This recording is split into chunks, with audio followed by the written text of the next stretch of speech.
น้ำพี่น้องน้ำท่วม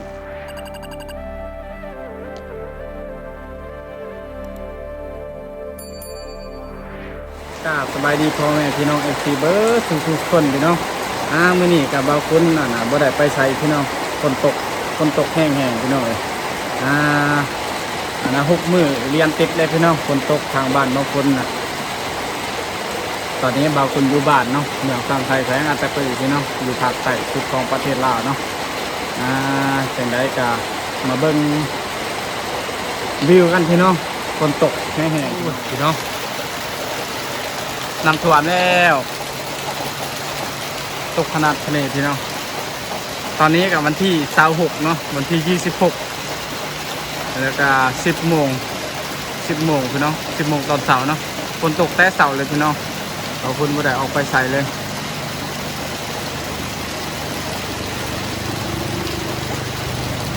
บกล้าออกพี่น้องบกล้าออกเนาะฝนตกแห้งหลาย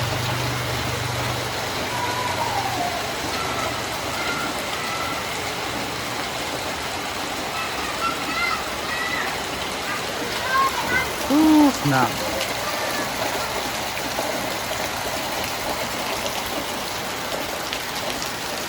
บ่ได้ไปไซพี่น้องบ่ได้ไปเฮ็ดเก็บทางใดเพราะว่าฝนตกเนาะตกพิลึกพิโลพี่น้องจะเสาแหละพี่น้องอันนั้นตกเนี่ยตกทีไรน้ำท่วมทุกทีเลยบนบ่อจอดรถพี่น้องบนจอดรถของบางคนเนี่ยโอ้โหน้ำไหลเลยฝนตกหนักพี่น้องแต่ฝนตกในการบ่ค่อยหยานปานใดพี่น้องพูดสงขลามทางฝั่งไทยเขมรพี่น้องหยานสุดๆเนาะจังได้ก็ฝากเป็นกำลังใจทั้งสองประเทศเนาะให้ตลอดปลอดภัยพี่น้องทางฝั่งลาวเฮากะมีเสียงพี่น้องติดชายแดนลาวไทยเนาะแล้วก็กัมพูชาอาจมีเสียงต่อการเกิดสงครามแบบยันถึกลุกลงนะพี่น้องถึกลุกลงถึงได้กับฝากพี่น้องทหารทั้งสองฝั่งเนาะสู้ๆพี่น้องก็ให้ตลอดปลอดภัยเบิดสู่คนเรื่องนี้ครับไม่อยากให้เกิดพี่น้องกะมันเกิดแล้วกะปล่อยตามการเวลารอลุ้นรอสม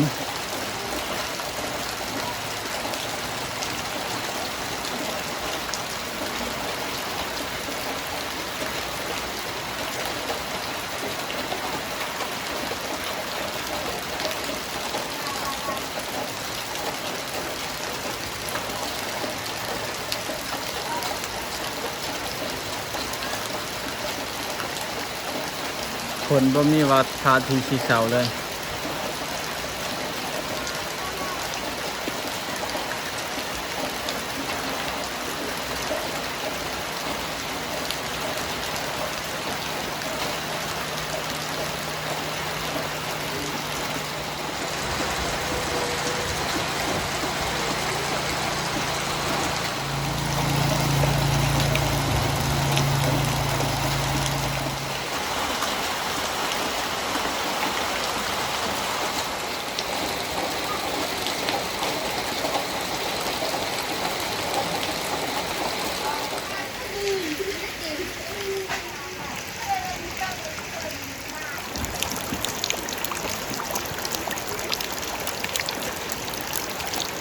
กว้าง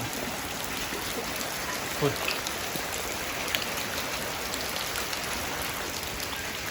ฝนตกทีไรน้ำท่วมทุกทีเลยพี่น้องเลย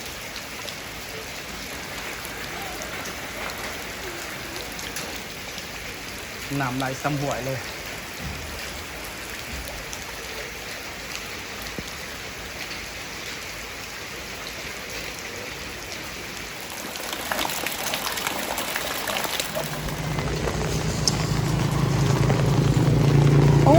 น้ำพี่น้องน้ำท่วม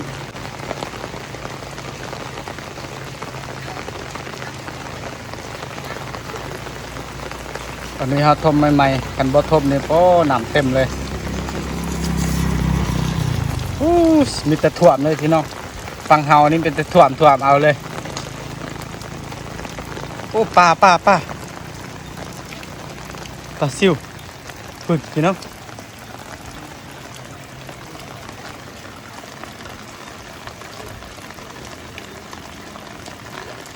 มันขึ้นหมดแล้วโอ้เห็ดตอนนี่เนาะปลาลูกตอนโอ้น้ำท่วมเป็นย้อนเขาเห็ดห้องนี่แหละไปเดี๋ยวเราเบิ่ง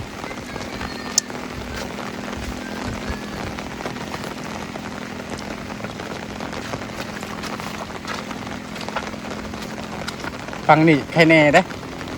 ถือว่าใครแน่พี่น้องใครแน่แหละทางนี้นะโอ้ทางบางเฮาเนี่ยตักหลาย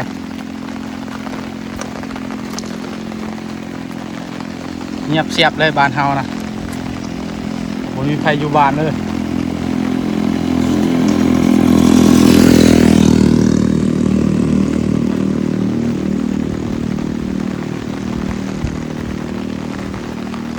เงียบกริบโอ้น้ำซ้ำห่วยเลยพี่น้องความมืดเลยทางนี้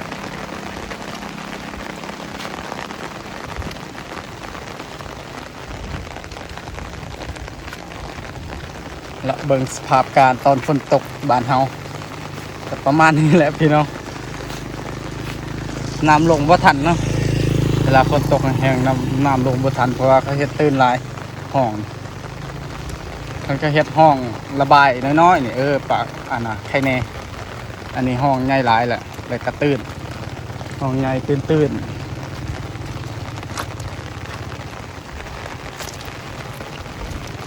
โอ้เขานาเขางามเลยเด้เขียวแล้วได้เดือนปลายเลยเด้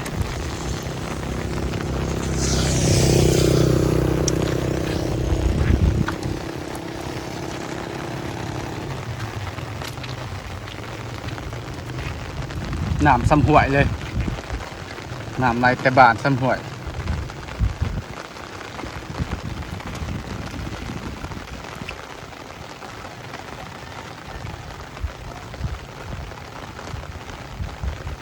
ฝนตกมืดพี่น้องมื้อนี้ตามเบิ่งสภาพมันแล้วขอให้มือสุดท้ายเด้อตกกับบ่เสาบ่หยุดบ่เสาเลยตกตลอดเลยติดมือติดเวน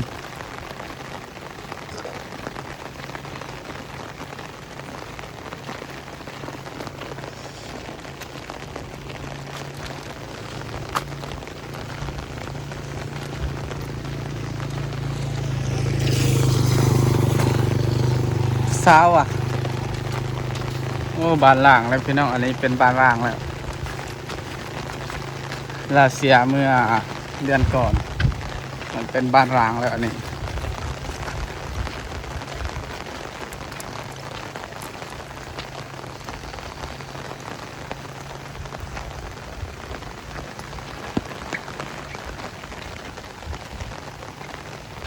โอ้ข้าวหน้าข้าวเขียวแล้วโอ้หมากลิ้นใหม่พี่น้องโอ้แม่นบ่หมากลิ้นใหม่นี่5 หน่วย 6 หน่วยพอดีกินพี่น้องป๊อดโธ่บ่มีไฟกินเลยเนาะเจ้าของบ้านเพิ่นบ่อยู่แล้ว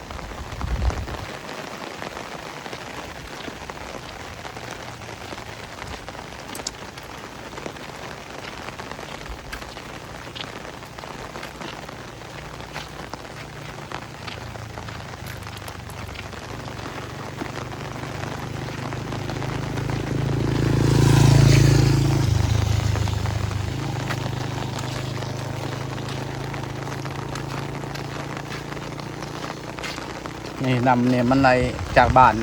นมากุนมาไล่มาผีแหละมาอันนั้นไล่อยู่ทุ่งนาโอ้น้ำอยู่นากะคักเลย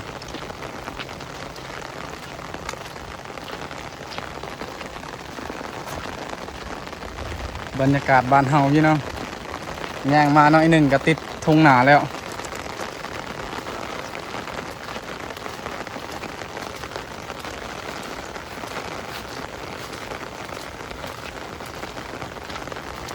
น้ำจากนากับคักอีดีเต็มจนยึดเขาเลยบ่เห็นหอดปลายเขานี่ลงตอนวันนี้นี่คัก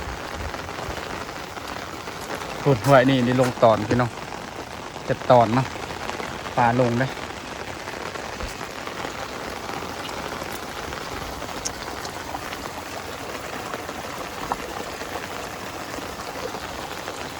มาแต่คุณกันไรมาพี่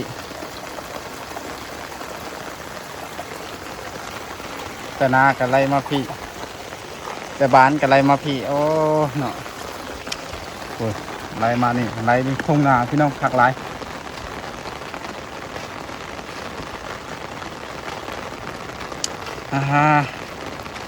ประมาณนี้เลยพี่น้องบ้านเฮาถ่ายเบิ่งบรรยากาศยามฝนจะไปเห็นภูเลย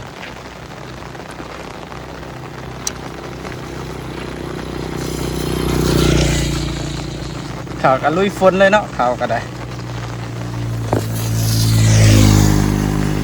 โอ้โห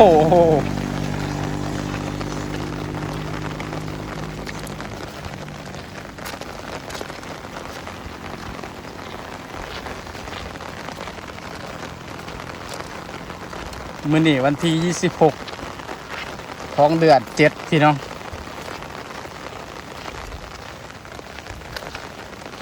ฝนตกหนักอีหลีเดือน7เดือน8เป็นฝนตกหนักเดือน9คือตกหนักๆตกติดต่อกัน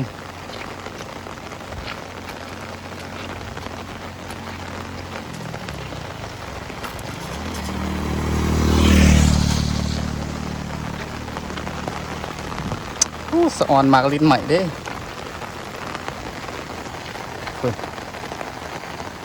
ทุกหน่วยพอดีกินพอดีอ่อนๆกินกับแกมโอ้คักบานรางเมื่อเดือนก่อน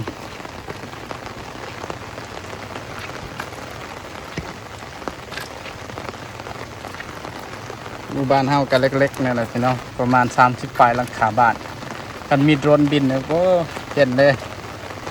บ้าน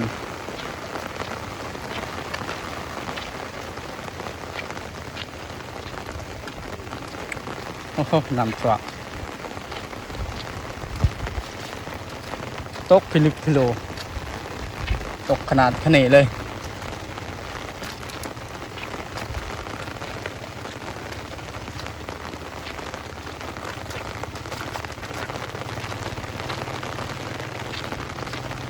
ฝั่งนี้น้ำเต็ม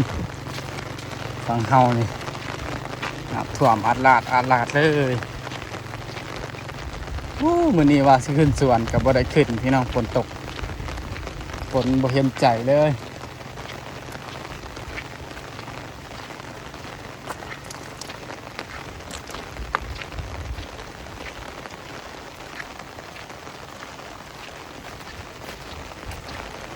ท่วมบักคัก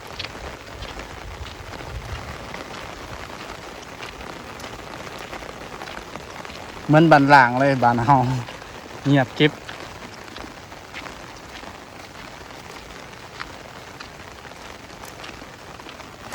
เพื่อนนี้บ่ได้รางเลยเนาะมีคนมาอาศัยแล้วเขาซื้อแล้วก็มาอาศัยตอนนั้นมันรางแล้วมันรางโดนประมาณ4-5 ปี